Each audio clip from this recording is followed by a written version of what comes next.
शिव पुराण श्री रुद्र संहिता द्वितीय खंड अध्याय 39वां दधीची का शाप और शिव पर अनुग्रह। ब्रह्मा जी बोले, नारद, श्री हरि विष्णु अपने प्रिय भक्त राजा शिव के हितों की रक्षा करने के लिए एक दिन ब्राह्मण का रूप धारण करके दधीची मुनि के आश्रम में पहुंचे। विष्णु जी भगवान शिव की आराधना में मग्न रहने वाले ब्रह्म ऋषि दधीची से बोले कि हे प्रभु, मैं आपसे एक वर मांगता हूँ। दधीची श्री हरि को पहचानते हुए कहने लगे, मैं सब समझ गया हूँ कि आप कौन हैं और क्या चाहते हैं, इसीलिए मैं आपसे क्या कहूँ। हे श्री हरि विष्णु, शिव का कल्याण करने के लिए आप यहाँ ब्राह्मण का वेश बनाकर आए हैं। आप ब्राह्मण वेश का त्याग कर दें। लज्जित होकर भगवान विष्णु अपने असली रूप में आ गए और महामुनि दधीची को प्रणाम करके बोले, महामुनि, आपका कथन पूर्णतः सत्य है। मैं यह भी जानता हूँ कि शिव भक्तों को कभी भी किसी भी प्रकार का कोई भी भय नहीं होता है, परंतु आप सिर्फ मेरे कहने से राजा शिव के सामने यह कह दें कि आप राजा शिव से डरते हैं। श्री विष्णु की यह बात सुनकर दधीची हंसने लगे। हंसते हुए बोले कि भगवान शिव की कृपा से मुझे कोई भी डरा नहीं सकता। जब कोई वाकई मुझे डरा नहीं सकता तो मैं क्यों झूठ बोलकर पाप का भागी बनूं। दधीची मुनि के इन वचनों को सुनकर विष्णु को बहुत अधिक क्रोध आ गया। उन्होंने मुनि दधीची को समझाने की बहुत कोशिश की। सभी देवताओं ने श्री विष्णु जी का ही साथ दिया।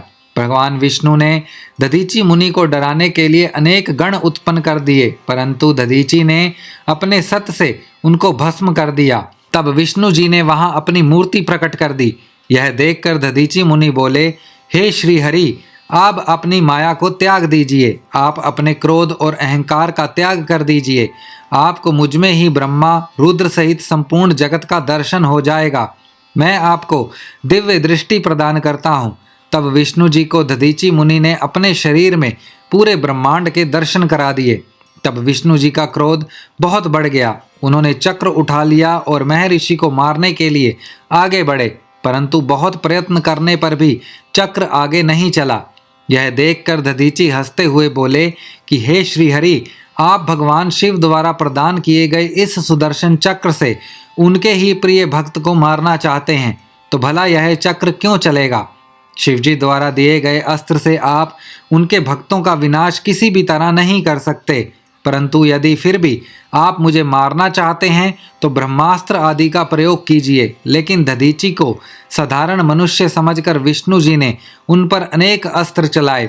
तब दधीची मुनि ने धरती से मुट्ठी पर कुशा उठा ली और कुछ मंत्रों के उच्चारण के उपरांत उसे देवताओं की ओर उछाल दिया। वे कुशाएं काल अग्नि के रूप में प्रवर्तित हो गई, जिनमें देवताओं द्वारा छोड़े गए सभी अस्त्र शस्त्र जलकर भस्म हो गए। यह देखकर वहां पर उपस्थित अन्य देवता वहां से भाग खड़े हुए, परंतु श्रीहरि दधीची से युद्ध करते रहे। उन दोनों के बीच भीषण युद्ध हुआ। तब मैं राजा शिव को साथ लेकर उस स्थान पर आया जहां उन दोनों के बीच युद्ध हो रहा था। मैंने भगवान विष्णु से कहा कि आपका यह प्रयास निरर्थक है, क्योंकि आप भगवान शिव के परम भक्त दधीची को हरा नहीं सकते हैं। यह सुनकर विष्णु जी शांत हो गए। उन्होंने दधीची मुनि को प्रणाम किया। तब राजा शिव भी दोनों हाथ जोड़कर मुनि दधीची को प्रणाम करके उनकी स्तुति करने लगे, उनसे माफ़ी मांगने लगे और कहने लगे कि प्रभु, आप मुझ पर कृपा दृष्टि रखिए। ब्रह्मा जी बोले, नारद, इस प्रकार राजा शिव द्वारा की गई स्तुति से दधीची को बहुत संतोष मिला और उन्होंने राजा शिव को क्षमा कर दिया, परंतु विष्णु जी सहित अन्य देवताओं पर उनका क्रोध कम नहीं हुआ। तब क्रोधित मुनि दधीची ने इंद्र सहित सभी देवताओं और विष्णु जी को भी भगवान रुद्र की क्रोध अग्नि में नष्ट होने का शाप दे दिया। इसके बाद राजा शिव ने दधीची को पुनः नमस्कार कर उनकी आराधना की और फिर वे अपने राज्य की ओर चल दिए।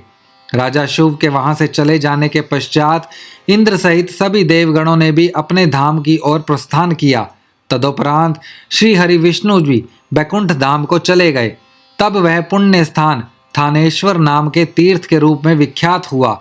इस तीर्थ के दर्शन से भगवान शिव का स्नेह और कृपा प्राप्त होती है।